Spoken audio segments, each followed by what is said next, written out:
think we're ready to go. If we got sandwiches, but we can get going. Yeah, I didn't know if we wanted to wait a couple of minutes and then start, or give you guys a couple of minutes to eat. We can do two things at the same time. Yeah, good to go. Was that an affirmative to go ahead and get started then? Yep. Okay. All right, I'll go ahead and call this meeting to order. And first step is I'd like to take a minute to review the agenda. Do we have a motion to approve the agenda? So moved. Second. Second. All those in favor of approval? There we go. And I can't see everybody in the room there, but I guess first comment that I'll make here is that we do have an IAC membership that is stabilized, and thank you very much to our two new members that joined last year, Brian and James, and also both Richard and Craig for extending their terms for another 4 years. Again, thank you very much for your continued service. And we as a county very much appreciate your input. So, and I don't know, is Elizabeth there in the room? He is not. Okay. All right. And again, you're aware that she joined us as county auditor last year, taking over for the retired David Givens. And she has been kind of monitoring our activities from afar. There she is. Yeah. Yep. Good. Perfect timing, Elizabeth. And since Elizabeth was introduced last year, as well as the other members of our committee, I don't think we need to go through that again. So again, Elizabeth, thanks for joining us here. Next, I sent out copies of the last meeting minutes from our October 23rd meeting. And do I have a motion to approve these minutes? One proposed edit on page 4 under market discussion. It says Ambrose anticipates that salaries will be higher and longer, and the current rates will be the new normal as the previous 10 to 15 years of low rates were abnormal. Probably was referring to interest rates. Perfect. I'm glad you picked up on that. We'll go ahead and make note of that. And any other modifications? Can I just say one thing? I'm sorry. Can I have the public members introduce themselves for the minutes so that I have names correct? Since we only meet twice a year. If you don't mind. I'm staff. Oh, Richard Ambrose. Brian Durden. Craig Rinkert. James Wood. Okay, that's what I thought. There we go. Thank you. Thanks, Angie, for that clarification. With that one edit. I'll second.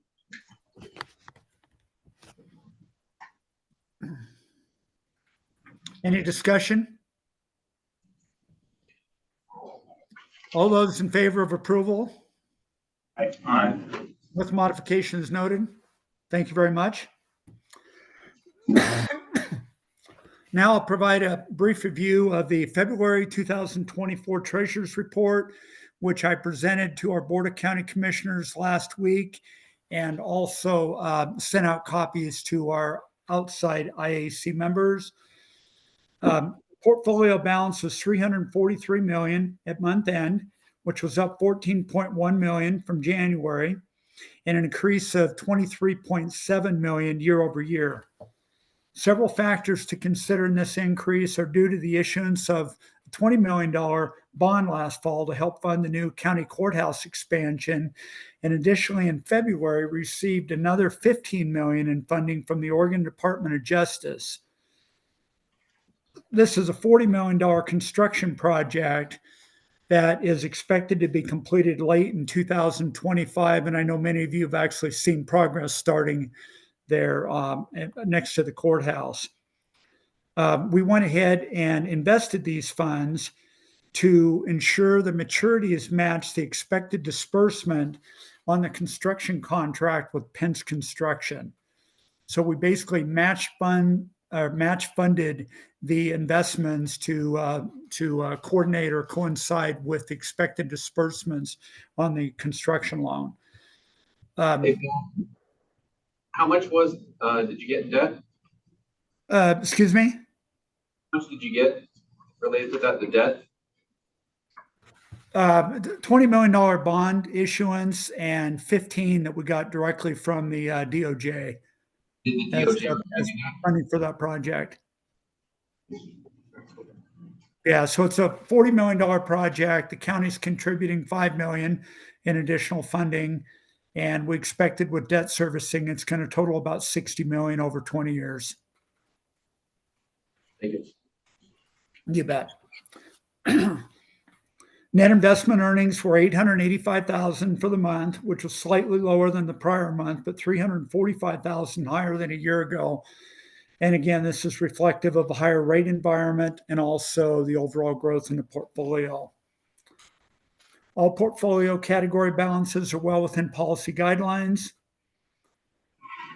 And again, reflective of rising short-term rates, the LGIP rate has increased steadily over the past few months and now stands at 5.2%. It was increased in early February to 5.2%. The average portfolio yield was 3.47%, showing an increase from 3.32% the prior month. And the portfolio now has a weighted average time to maturity of roughly a year versus 1.37 years at year end. And this is a function of the greater balances kept in short-term funds, both our First Interstate Bank combined balances and also the LGIP fund, which has been running at roughly 40 to 45 million per month. So this was intentional, that we're keeping more money short-term to take full advantage of that, but also recognizing opportunities to take surplus funds out of that and investing longer term.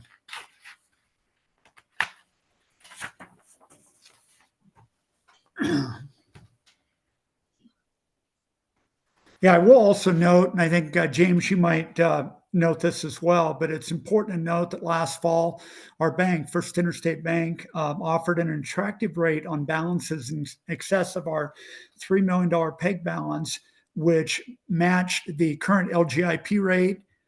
And again, it was an opportunity for the bank to generate higher deposits and for us to minimize the amount of transfers back and forth between our LGIP pool account and our normal banking accounts. So it made for more efficient management of our funds. And we're really kind of maximizing the yield now on investable balances with the bank.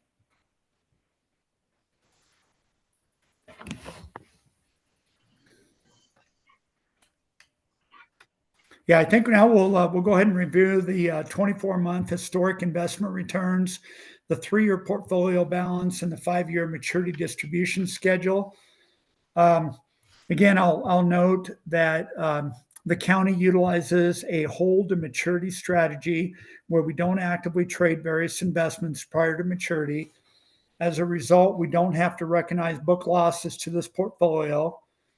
We have been challenged in the past with older investments currently in the portfolio that were made prior to the rapid run-up in rates that occurred in mid-2022 to present. So we're gradually running off those older investments and had an opportunity to actually reinvest at higher yields and certainly taking advantage of the rates in our short-term investment pool. I will just reiterate that we discussed last fall, back in June of 2023, we did take advantage of a selective liquidation of 6 investments prior to maturity, which did generate $10.5 million in gross proceeds. We did book a loss on that investment of $334,000, but it did allow us to generate positive earnings for the month. And again, these were investments, so we're earning most of them a sub 1% yield. So we were able to immediately take those proceeds and reinvest them back into the LGIP pool at a much higher rate. Last fall, I was also initiating a kind of a rolling $3 million investment where I was taking advantage of 30-day investment yields and taking those funds and reinvesting every 30 days and kind of following the yield curve up. But this strategy proved, yes, less useful with the increase to the LGIP, which is now 5.2%. So there really wasn't the increase in yield that we were seeing earlier. So it didn't really pay benefit. Yeah, I will recently, as we entered our seasonal investment cycle in late October and November, we were able to lock in rates on this current investment cycle that were in the 4.5% to 5% and above 5% range. And we also increased our maturities out to a full 3 years again. Overall portfolio yields have continued to improve with the current rate environment. Any questions on the portfolio report? Yeah, Bill, I've got a question. It looks like on the 5-year maturity distribution schedule, we don't have a whole lot going out there, and our maturity for the portfolio has been decreasing. We're now at 0.96. What's the plans for moving out the ladder as things roll off and mature here in the short term? Are you looking at stuff in the 1-year time frame, 2-year, 3-year? Where are you thinking you're going to reinvest? It looks like we've got a bit to fill in like the fall through winter 26 time period to start moving that up. Are you looking at 3 years or what for that? Yeah, Brian, that's an excellent question. Basically, the strategy right now is that as we build excess cash and as maturities come to fruition and we don't need them for current operating funds, we're reinvesting out to that 3 years. So we're starting to fill the slots in the late 2026, early 2027 time slot. So we are trying to keep maturities out to a 3-year term. Haven't done much investing beyond that. And that's been, again, we start to suffer a little bit of yield by going out beyond 3 years, and kind of felt like we wanted to stay in that kind of maximum 3-year investment window, that there really weren't the benefits in going out beyond that.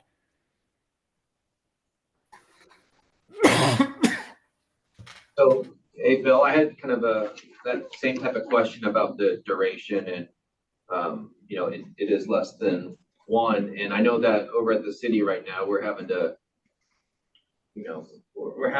elect to go up further in hope, and I say hope, of it paying off in the future, right? But then also trying to get to a ladder that will persist through time. And so when I look at the ladder that's here, it is front heavy. And so then, do we more aggressively try to get out across the 5 years? I mean, the target's less than or the max is less than 3. What is our target, I should say? Maybe that's a better question. Like if you had to pick a duration for the next 20 years that our portfolio would meander around, what would that be? Yeah, I would say in general that, well, we did discuss this at last fall's IAC meeting, and I think the conclusion was that the 3-year seemed to be the most optimal point at this point in time in the investment cycle. But I could certainly see us pushing the envelope beyond 3-year maturity as opportunities are identified. I don't.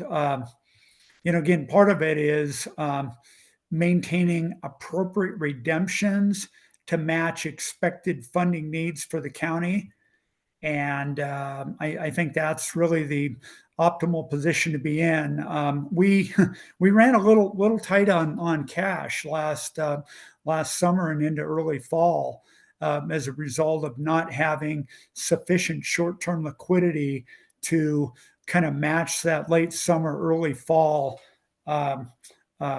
funding need. And we certainly don't want to get into a situation like that again. And I think that's part of the reason why we're maintaining a little bit higher short-term liquidity position than we have in the past.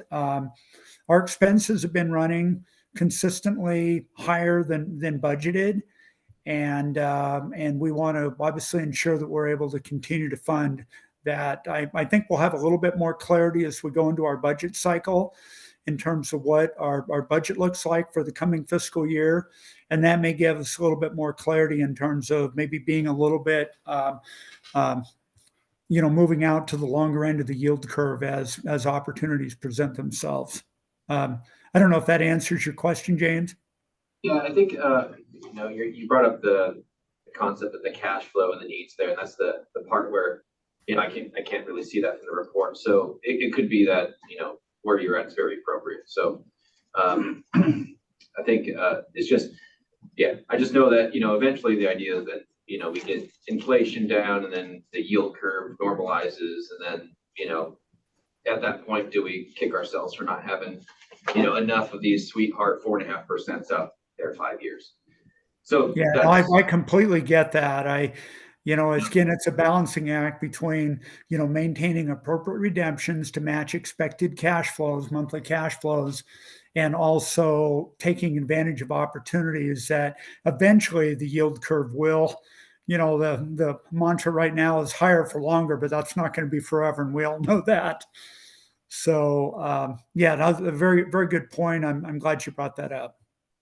Hey, Bill, this is Robert. If you could, I'll just mention real quick, we do try to go out on that 3-year part. That's really where always fill the ladder at 3 years. So that's where we're trying to. And Bill, the last time you did the investments, we had $6 million in cash. You invested out on the 3-year term, these longer amounts, not in the short term. Because Bill does expect that rates will go down as soon as they announce rate cuts, right? So we are anticipating that coming. And the target is probably around between 6 and 8 million in all those out years. So we want to build up to that in the 3-year mark. So that's what Bill's working on. Okay. And that's how he invested the last time we went out for some investments. Okay. Yeah. I got a question. So the portfolio is held to maturity. Is that by statute, or can that be changed to be held for sale? And the reason I point that out is, I've been on the committee for quite a while. We've never had an average maturity beyond, I think, years or 2.5 years. And if we were to move that to a held for sale, we're subject to mark to market, but I don't see that being a huge swing one way or the other, just because of the short average duration of the portfolio. But then I look at what we have maturing over the next year, and a lot of them are under 0.5%. And if we were able to sell those, the loss, if there would be a loss, would be relatively small because of the short maturity, and be able to bump up from 0.5% to 4.5%. So again, I don't know if it's statute that says it has to be held to maturity, or is that can be a policy decision that's made. I'll let Bill answer first, and I can as well. Bill, do you have thoughts, or do you want me to answer on that? Yeah, I'll jump into that one. Again, this is a position our investment advisor policy dictates that we aren't traders per se, and we do. If we do sell at a loss, we booked a loss. We have to allocate it across. There's some accounting that goes into that as well, and it's not a simple transaction of selling an investment in a single portfolio and recognizing that loss and reinvesting at a higher yield and kind of building that back. It just is, again, something that we don't typically do. I know the process that we went through last summer and selling a number of investments to generate cash, I think, was really more to generate short-term liquidity, to provide a buffer before the next period of tax receipts. And it wasn't necessarily done to kind of churn the investment portfolios. So I'll let Robert, if he has any comments with regards to the accounting side of things in terms of booking that actual investment loss and the impact thereof. Yeah, that's the other part of the equation, that if we do sell, then that loss of revenue hits the department's budgets, because we would actually have to realize it. and they may not be anticipating the reduction of additional resources when they're planning their budgets and doing it. So if the impact is a loss to the departments in their revenue and how they've already allocated the resources, that's one of the reasons why it's typically not done at the municipal level, city, county governments. But if you had a bond that was gonna mature in 9 months, it's yielding 40 basis points, and you can reinvest that at 4.5. I mean, I don't know, I'd have to run the numbers, but from a budget standpoint, I would think that you would recover that higher yield. And within, I mean, obviously, depending on where you were near the fiscal year end, but. And that is correct. And that's what this bill mentioned. That's what we did on the last items that we sold probably about a year ago on that. And that was the reasoning that we took to the board. As Bill mentioned, it was like $300,000 initial loss, but because we invested at a higher rate. And that's where we also made sure the timing was, as Bill mentioned just earlier, the department still saw revenue coming in that month. We didn't want them to have negative revenue. Right. Because that just throws things off. And so we were able to meet those goals. And so I think, Bill, that's something he could relook at, get analysis on current maturities that are close. But then sometimes if it's too close, between, by the time you process it, if the duration is too close, then. So if you went to a held for sale, then would the mark-to-market have to be allocated to all these different departments then? On the unrealized gain or loss? Yeah. Oh, so I can see the nightmare. Yeah, that's a huge issue there. Yeah, we definitely want to stay away from a mark-to-market type scenario, and hold to maturity allows us to not have to recognize any swings in investment values or balances. So, yeah. Anyway, Yeah, I didn't factor in the allocation of all the departments. It'd be a nightmare.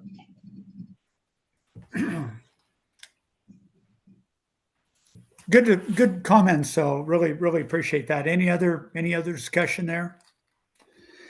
I have something not on that topic, but just on the format of the report. All the tables and kind of charts at the bottom of that on the first page. Do you think we could consolidate some of that and combine some, for example, the category maximums? If that could be integrated into the portfolio breakdown so that we can see what the actual is next to the maximum, right in the same table. And then, the visual pie chart is maybe somewhat redundant because we have the numbers up above it. I think maybe we could look at just a presentation of that and consolidate some of those things and maybe combine them so that you can have that comparison side to side. Yeah, we could certainly look at that. I've been, in the last year, I've been more focused on getting into the, kind of the weeds of the position, and not focusing as much on how we're presenting the monthly data. But I think there's probably ways that we could streamline and consolidate the monthly presentation. So you'd want next to the maximums, the actual. Yeah, we'll just bring that into this table. I think that's a good suggestion. It may be less work for you at the end of the day if it's all kind of consolidated better too. I'd be in favor of that.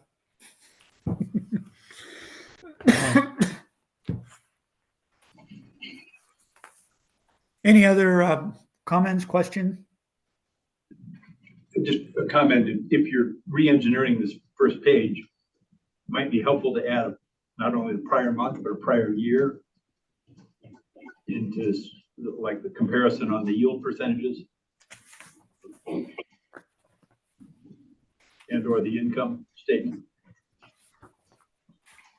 Just if you're going that far to adjust it. Those are in the bullet points above.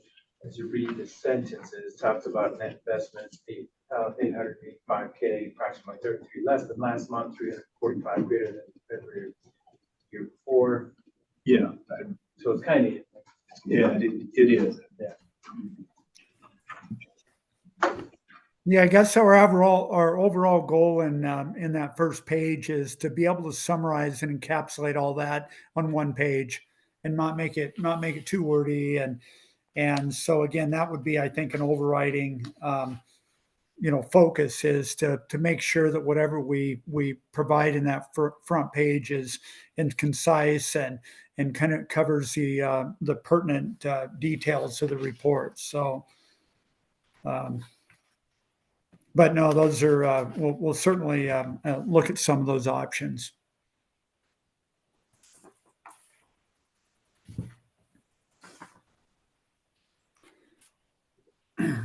Okay, I think we're ready to move on to the next topic.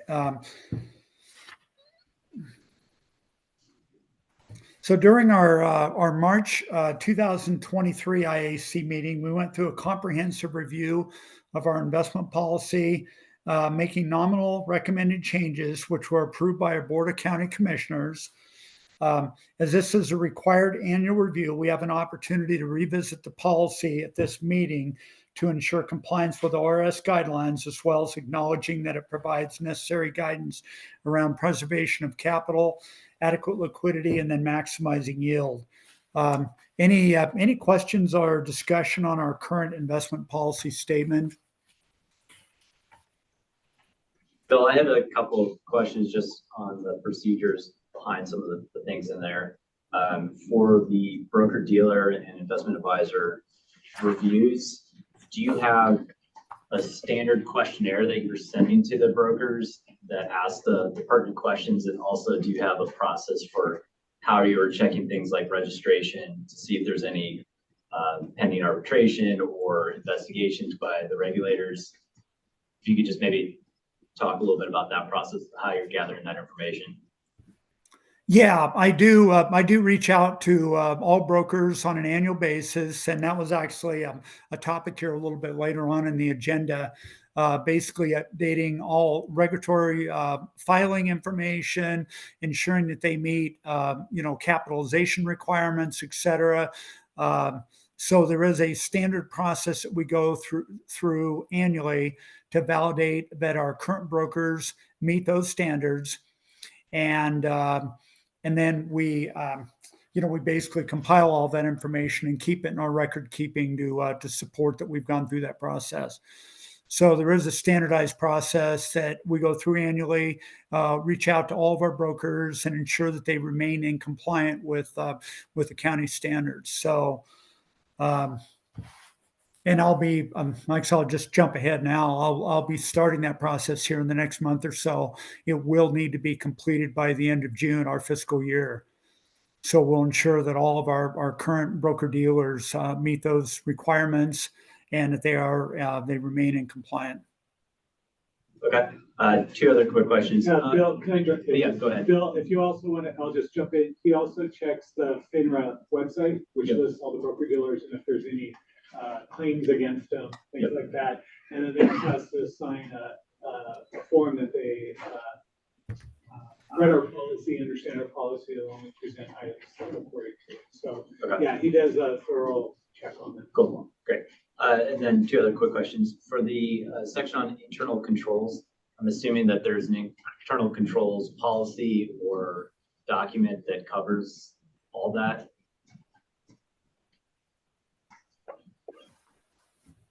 Yes. Yeah, I didn't hear the whole question there, Brian, but I think it was internal control. Yeah, do you have a policy that covers all the requirements of that section? Yes. That's a separate document. Yes. References our internal policy guideline. Great. And then the last question I had is on, let's see, the reporting and disclosure section says that that you'll prepare a monthly report that you provide to the county commissioners, but also that it'd be provided to the investment advisory committee. And I know we're only kind of receiving the month right before our meetings. Should we also be receiving all the monthly reports, or should we change the policy to state that slightly differently so that you're following what the policy actually says? Yeah, I think, and that's on me, Brian, for not providing those to you monthly. I think this last 6 months, I provided you with 3 copies of that 6 month period, and I should have been sending them out monthly. So I just need to do a better job of doing that. They are on the county website, easily accessible. I post them monthly, but I still should be sending those out to you as well.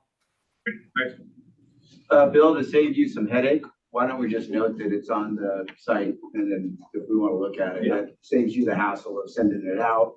And if you forget, then an internal auditor might go, oh, you didn't send it out to the committee. So I like to keep things simple. That works. Yeah, I'd be okay with that. I do religiously. They are posted monthly. Right after I meet with the Board of County Commissioners and present the report, then I post to the website. And there's a full 12 months of investment reports out there. It's part of our agenda packet each month when it is on the agenda of the Board of Commissioners too. So as I say, they're just like you're thinking, it's out there. It's just being notified of the moment that it's available, because it is just a link at that point. Yeah. Well, I've been in a regulated industry pretty much my whole career. And if you say you're going to do something and then you don't, you get in more trouble, even if. That's what I was getting at. Yeah, no, that's good. Exactly. So I wouldn't put in that you're going to send it out, because if you forget, then, hey, you didn't follow your procedure, and just say it's available on the county site. So is that a proposed change then? Because what page is? Yeah, I would put that in just say that the monthly reports are available to the committee members on the public website, as opposed to being distributed. Brian, can you help me where that? Yeah, that's on page 9. It's the second to last sentence. It says the report will also be provided to the investment advisory committee. And that statement's sort of general, so you could take it as being provided by the website, but maybe we want to clarify that. Could the language be the report will be available online to the investment advisory committee? Yeah, then you leave it kind of general, and then it doesn't put a responsibility on Bill for that. Yeah, I'd be okay with that.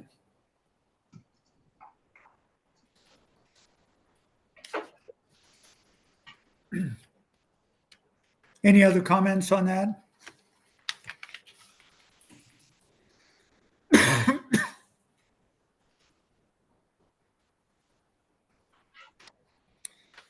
With not, I'll move on to the next agenda item. And while Elizabeth is in the room, she saw the tail end of this, but we went through a internal audit of the Treasurer's Department in conjunction with the county treasurer transition last spring. And all of the findings in that report have been formalized and addressed. So we're compliant with the findings in that report. We completed the last couple of items last fall, and we have addressed all the findings in that report now. One of the things that we did spend a little bit of time on was the creation of the simple trading document to capture our adherence to policy on investment purchases. This document captures the intended goals of the investment made at the time, which was investment type, maturity, security rating, yield to maturity, and efforts to ensure a competitive price and offer, and why the investment was selected. And I've basically been using that tool since last fall with all investment trades. So it's a simple Excel spreadsheet that has a built-in pivot table that pulls the current detailed 5-year maturity distribution from Simpro, which is our investment management software platform. And then with this spreadsheet, I'm able to clarify the investment objective, quotes received, and the ultimate investment selection.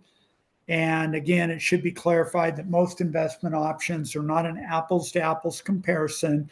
So there is still a little bit of ambiguity existing in the process, but we're able to really capture the investment quotes and looking at best opportunity for the county that fits a particular investment need, and then documenting that in that trading document. So that process, I believe, is working well and doing essentially what was recommended in the treasurer's audit. So, any questions on that?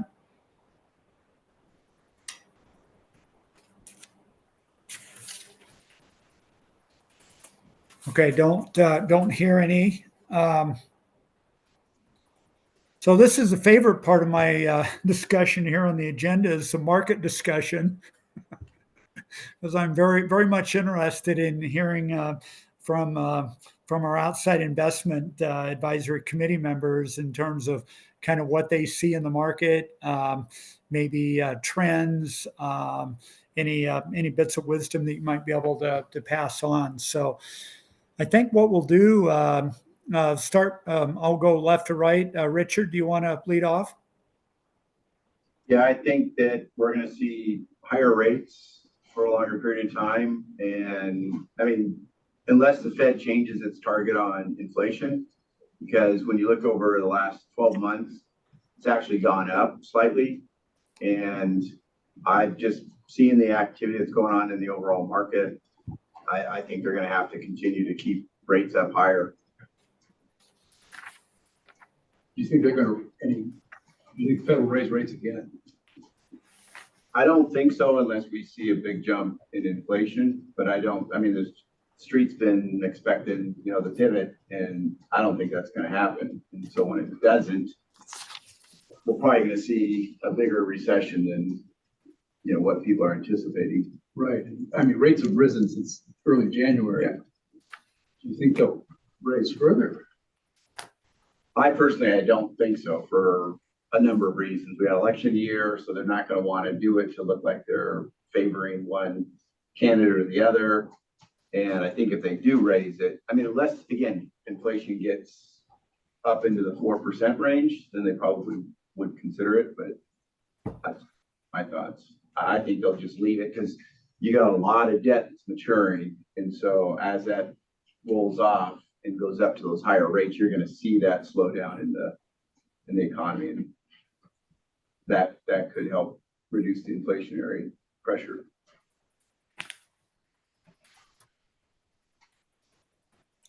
Yeah, no, I appreciate those comments. I read an interesting comment here a week or so ago that basically stated that with the Federal Open Market Committee's attention on maintaining positive growth, that the committee may have inadvertently failed to raise rates high enough to quell price pressures sooner.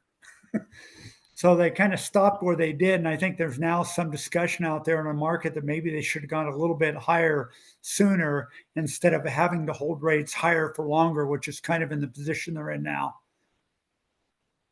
Yeah, I think that they were maybe expecting to see a little bit more of a dip in economic activity by pulling back on rates, but they haven't seen that. In fact, you've seen some stuff heat up again. And so now you're getting into that situation where rates are already higher than maybe they want or people want them to be, but things are maybe picking back up. So they may be forced to change their tune again. And inflation has dropped from the peaks, but not to the extent that people have wanted. And core PCE, I think, is still 2.8, close to 3. So I think that the market has kept some of the rates high too. Mortgage rates have not dipped like I think people have expected. We had that relief late Q4 last year, and now we're back up in the high sevens. And so I don't know where this economic weakness is going to come from that everyone's expecting, including myself. Previously, there are some geopolitical things out on the horizon that could impact, but just baseline economic activity, there's nothing that's showing really a sign of weakness. You can talk about credit card debt and stuff, but I don't know if that's enough to be systemic.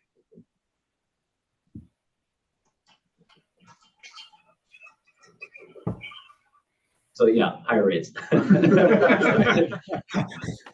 Higher for longer. Craig, any thoughts? Yeah, I would echo that. I think higher, longer, we still have an inverted yield curve. But I would agree with Richard in that, I don't think rates are going to go any higher. There'll be some fluctuation in the markets itself, but generally I think, we're near a plateau in rates.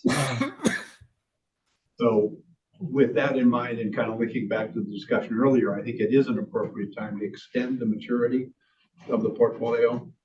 And I don't think you need to go crazy with it long, but you know, the maturities have decreased, or the duration has decreased in the last couple of months, according to the report. So I think it's time to increase that now that rates are high. And you know, unlikely to go higher. I think the economy is going to remain strong. That'll keep rates up. You know, I heard recently the Fed's looking at 3 rate cuts this year. I think that's optimistic. Very. So, you know, that's what the dot chart said or something like that. But, you know, so that I think we're still in higher longer, but I don't think we're going higher. I think we're at this plateau, and you know, and I also don't think we're going down significantly. So Yeah, that first cut was supposed to happen already, yes, again and again and again. and again, yeah, I mean that's getting kicked down the road for I can't see a rate cut happening in the next 2 months. yeah, I would agree. Sometime mid-summer is gonna be the first one. Yeah, I know everything that I've read is targeting that June meeting as potential rate cut at that time. But again, I feel that if inflationary pressures are still out there, I think the Fed is going to be very resistant to start lowering rates sooner, as opposed to maybe delaying those rate cuts to quell inflation. I know right now targeted core inflation is projected to be 2.6% at year end. And that's still not anywhere close to the 2% that they're trying to get to. I know they were, I think, previously expecting 2.4, now it's up to 2.6%. So again, they're I think they're hamstrung in terms of trying to cut rates too soon. I think we're Go ahead. finding that, you know, inflation is stickier than people thought it was. If we look back historically, I think that's, you know, consistent, and inflation is pretty sticky. And that implies that higher interest rates are pretty sticky too. It's tough to get it down. You look at the wage increase in California yesterday, the $20 an hour fast food, you know, obviously that's at some level in inflation pressure. You know, all the spending and such is inflationary at some level. So it's kind of what's going to change that. That's the unknown. I mean, I look at our individual investors for our firm, and every one of them is coming up for renewal in the last 9 months has had a 9% or higher increase. Some of them have been, you know, 15, 18% for various software subscriptions and stuff. So again, I think that's just going to keep going on. And then other businesses like us might go, geez, we need to raise our rates because, you know, that's a cost that goes up and we don't get any more revenue out of that. I mean, unless we have more clients. So I do think it's still rippling through the economy. But I think you can see it in insurance rates. Oh, yeah. I mean, my homeowner's rate went up 71% this year. But Wow. Honestly, no change in coverage. Yeah. Inflation, that was. Yeah, not that much. It's up a couple bucks, but Yeah. so. Well, and those are timely comments, especially as the county goes through the budget process this year. And I think there's wage inflation, just cost of doing business, so we're all having to deal with. And it's this is a microcosm of what state government, federal government is facing, and individual companies, et cetera. So it's challenging, I think, for all of us right now. And I think those inflationary pressures are going to stay out there for a while. And what we have to remember too is that even if inflation ratchets back to a more acceptable level, we're still at an overall higher inflated rate than we were previously.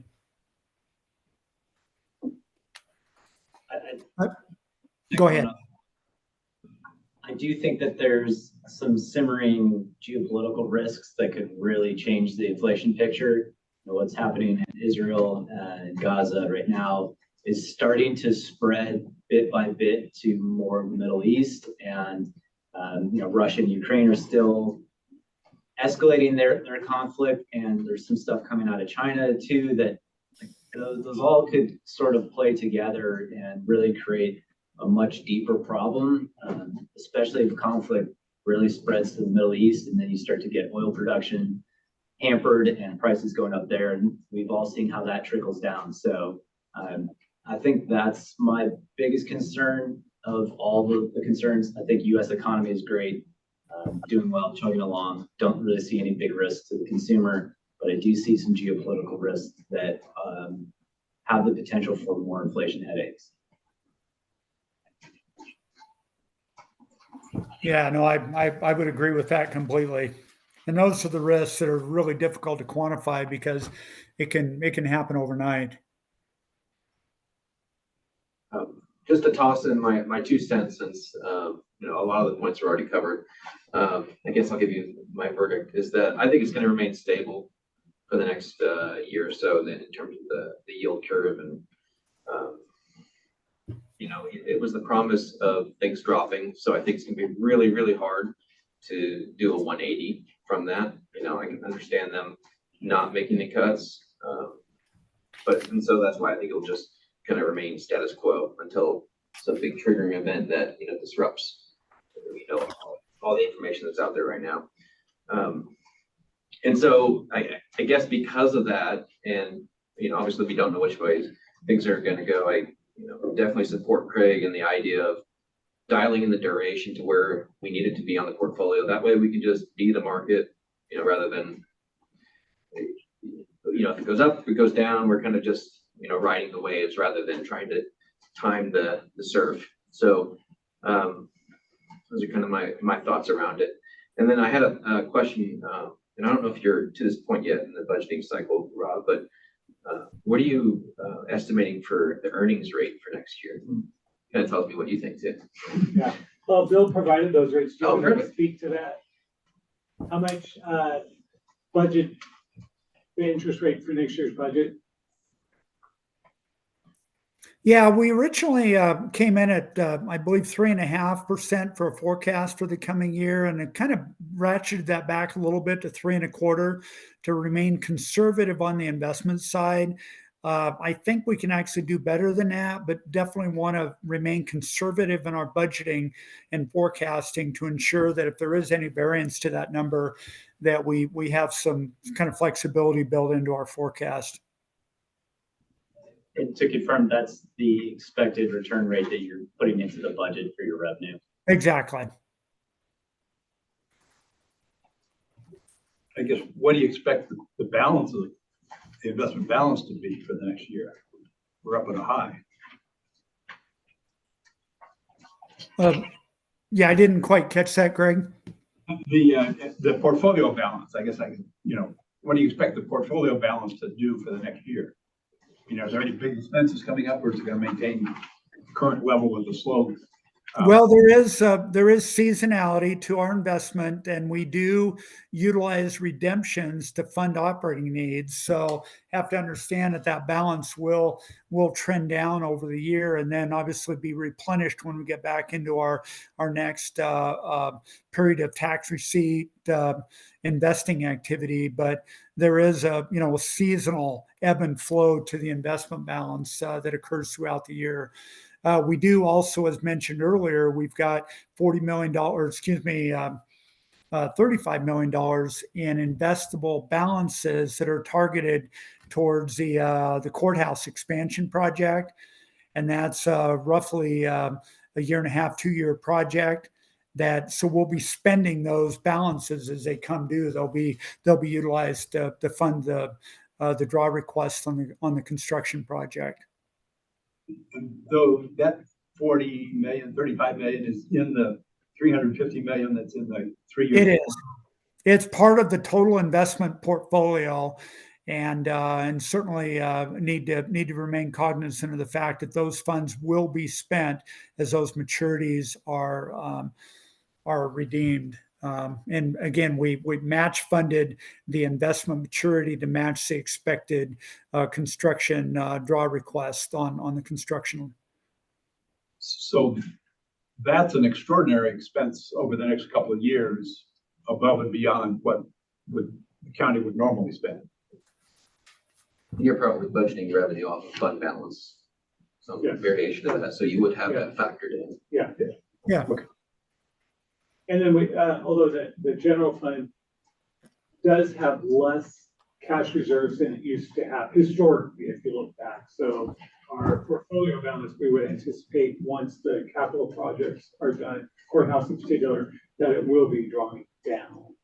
It's kind of it's probably at its peak at this point. Although solid waste does have plans for future bonds in the future, that would be an influx, but then they would have, it may go up and down as they spend it as well. Right now, though, you're benefiting pretty greatly from having an extra 35 million that you can invest at these higher rates. That's right. And in fact, for our, sorry, Bill, for our courthouse project, they are counting on that additional revenue to offset some of the increased costs that they had, because we're able to earn the interest at a higher rate now while it's sitting there. So I guess where my thinking is going is, okay, so you've got this 35 million that's going to be spent over the next 2 years. It needs to be kept shorter term than the balance of the portfolio. So that would skew your duration to a short side versus what we might think of otherwise with the more constant balance and just the seasonality of income and expenses. Correct. Yeah, Craig, you're absolutely on point there with that comment that does tend to skew our duration because those investable balances are matching that construction term. So that $35 million block, none of it is invested out beyond 2 years. So.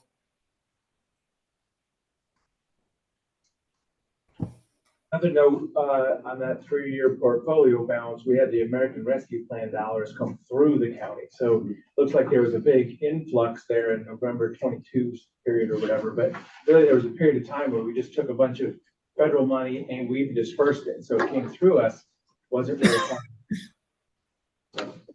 Yeah, they paid up front. To Yeah, so the it came county. in, it came in. And that's what that shows there. So that tells me that we're really not seeing our kind of unperturbed portfolio balance. So since that started, now we've got a big capital project. So we do need to stay focused. So are you saying like the long-term portfolio balance is closer to 250, 200 than? Oh, and Adam, that's a good question. Yeah, that could be. I mean, we always do have more cash. It fluctuates, between, like I said, these construction contract examples. If we go out for a bond, ARPA was a once in a lifetime exception, let's hope, right? With that. So, but I think that is more of a range what we could expect. And there is inflationary pressure on the contingency line too, right? As your costs are going up, you're budgeting this, then you're having to increase your contingency, fund balance, so to speak. And so it's going to grow just with inflation, all things being equal. Okay, sure. And there's no difference in policy between these, what I would call special purpose funds, like the courthouse and the rest of the portfolio. It's all the same policy. Same policy, because sorry, Bill. Same, feel free. I'll cut off. The policy does state, as Bill mentioned, that the investments have to match the expected cash outlays on that as Bill invested. That's what the policy references that. So that's within the policy. It sets a tweak of specific funds for it. And otherwise, he has to maintain the same investment purchases and parameters as all the other. And I might also mention when I went out to our investment brokers, I specified that this was a special purpose funding round and that we needed to match the investment duration to the expected need for those funds. So that was part of the request that went out to our brokers, is that we needed to match particular tranches, investment maturities, with particular amounts. So very, very specific in terms of kind of matching the dollar amount with the duration to provide the funding to fund that portion of the construction project. Bill, on that topic, since that's such a core objective of your investment policy, is there some type of chart or something that you could put in the report for that to show that matching or expected outlays against what's expected to come in from the maturing bonds or returns, just so we could have a little bit of a visual on that and see where there's gaps or holes? Overlay it on segmenting. top of maturity. Like segmenting into two different portfolios almost. Like, Yeah, or just like having Just overlay it on. another the- bar chart that shows, your outlays versus your income. Yeah, I'm just thinking about how best to do that because I'm assuming you're not referring to operating needs that would be funded by redemptions because that's going to be, I think, a little bit more challenging, especially to forecast out to any kind of future date in time. Yeah. There are, obviously specific needs like the courthouse project. It would be very easy to, provide that layer of detail. But I think when you start getting into what the funding need is for current operating needs, I think that might be a little bit more challenging to provide that information. Is that kind of what you're referencing? I think you go about it a few different ways. You could just have a monthly expected expenses that lines up with your monthly redemptions or income, or you could do it quarterly or annually, just something that would give a little bit of a picture of here's where money's going out versus where money's coming in from our investments, and how should we think about the ladder of the portfolio based on that information. That's really what I'm getting at, is having that view into where your disbursements are going to be against our maturities. When you look at that chart, you can see a spike in probably August, where it's showing maturities of about 18.5 million. So obviously, I would think that's lining up with some sort of expenditure that you're anticipating. You're looking August of 25. Yeah. Yeah. Mm-hmm. Yeah. You can see the big spike there. Yeah, there is a spike there, and part of that was somewhat inherited. There's some callable investments that were made at that time, and not sure if they're actually going to be called or not, but they did. There was kind of an overweighting in that particular investment tranche. But I think in general, again, if we took out the funding need for the courthouse project and separated out that from kind of normal cash flow needs, that might be. If it wasn't,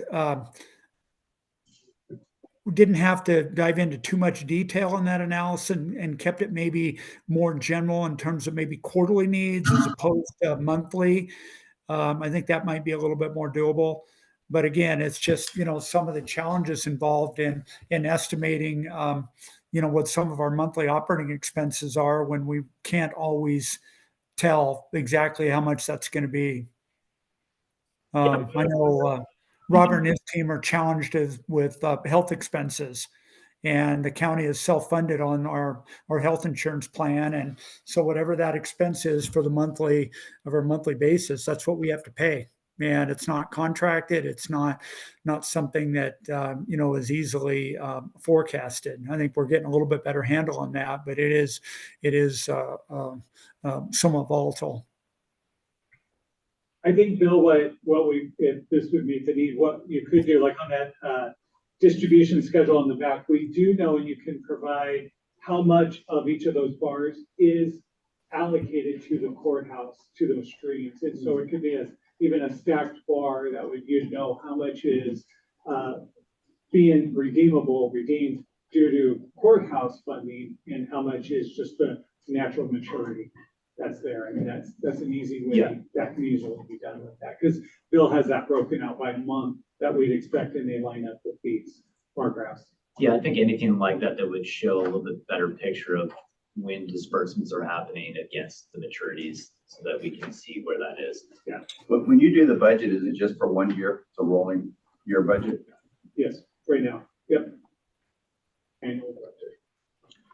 The other thing I had before the stacked bar was to just flag the bonds that are on the list that are specific for the courthouse. If, assuming that's the case. No, it absolutely is. Yeah, there's individual investments, a single individual investment each month that's targeted towards courthouse funding. You could probably have them highlight on the spreadsheet, the bonds that are specific as well to the courthouse. Yeah, okay. That might flow into the. Okay, lots of great suggestions here.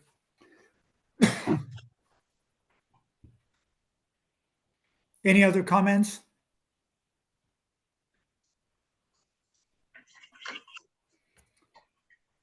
So we'll move forward with recommending a very minor modification to our investment policy statement, indicating that the monthly treasurer's report is available online and will not be sent out under separate cover. I think that's a good suggestion. And then the other one, and I'll just follow up a little bit on my annual review of our investment, our broker dealers. When I took on this job back in 2023, I didn't feel like I had enough experience, interaction with our current broker dealers to determine which ones were really doing a great job and which ones were. I do now have a better feel for performance and pricing in particular. I found that a couple of our broker dealers are not very price competitive compared to others.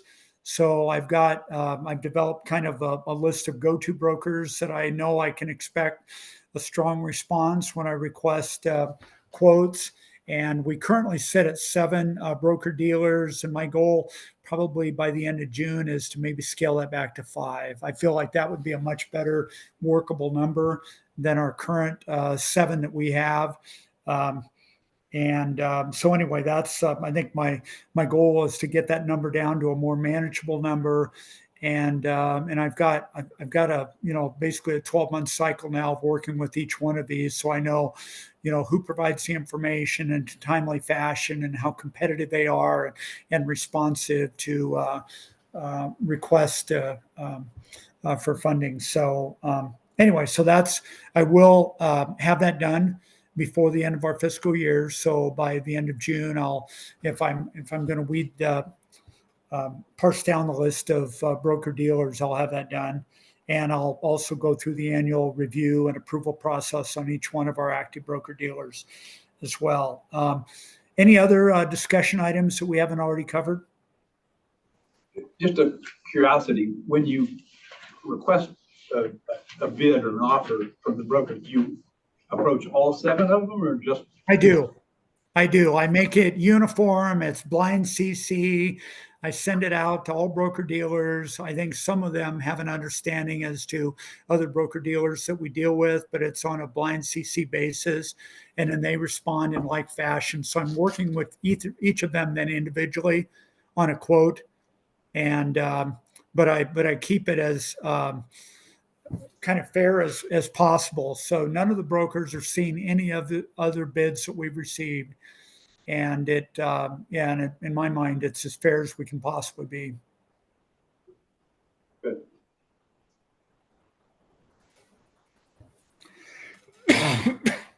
Did any that ask for a last look? The only time we get down to kind of maybe the final 2 bids, if the market's moving, I might go back and ask for a refresh, but not on all of them because they're, obviously the market's moving in tandem.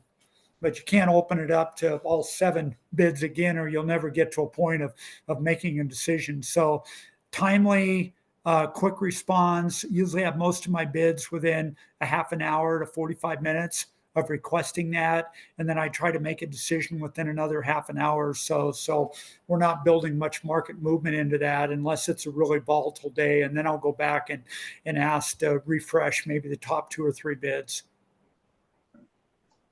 Hey, Bill, I would say that unless you have a strong feeling or difference in skill set for 5 of them, I would try and pare that down to 4. I think 5 is still a pretty high number, especially when you're talking about trying to decipher which one has the best bid in a moving market, and they're all responding at different times. I think 4 is kind of the target for that. Yeah, I know in this first round, I appreciate those comments. I feel like there's maybe I've got some clarity, I think, in terms of a couple of the brokers that I would probably not include in this next round. And then maybe have a target of maybe eventually getting to 4. But I think in this first round, I probably wouldn't maybe be quite that aggressive.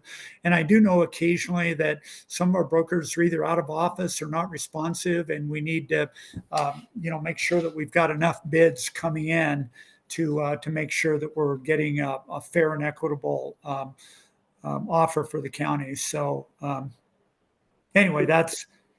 Again, I would definitely like to cut it back by a couple of broker dealers in this next round. I think the policy says you've got to have 3, right? Oh, yeah. So, yeah. And if you're at 4 and you've got one that that doesn't respond for whatever reason, and yeah, we're managing a lot of quotes on each trade.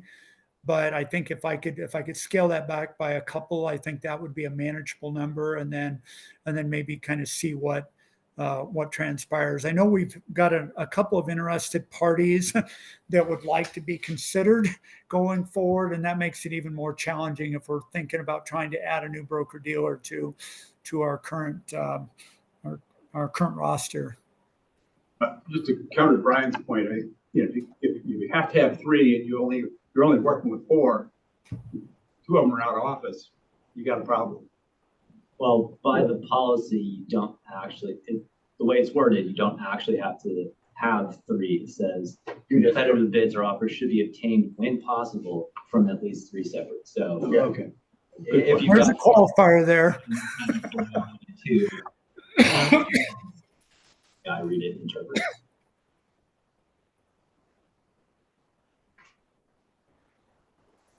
Any other comments?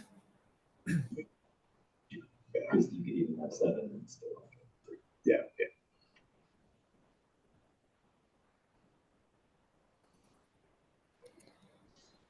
Well, if not, I'll entertain a motion to adjourn. So just a point of order on the agenda, it talks about members and county staff. I'm sitting here motioning and voting. Are we, who's the voting members of this thing? That's a good question. I think, Nick, you were asking about that too. Because I won't say as much or make a motion if I'm not officially supposed to be doing that. Do you have a feel for that, though? Yeah, outside committee members are voting members, and Tony, I believe you're a voting member too. Robert, do you?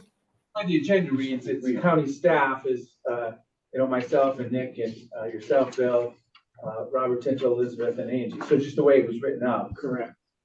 I agree with that recommendation. We should move Commissioner DeBona up under members and retitle from county staff. It could be other attendees or something. That's fine. Yeah, we could clarify that.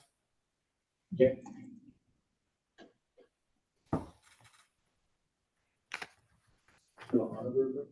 She's audited.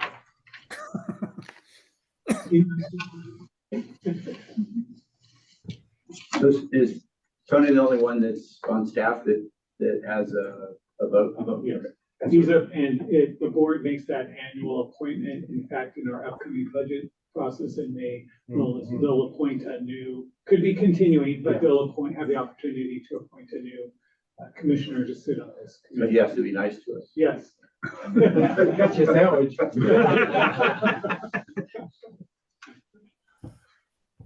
Okay. I make a motion to adjourn then. That's what we're waiting for. I'll second. All right, we stand adjourned.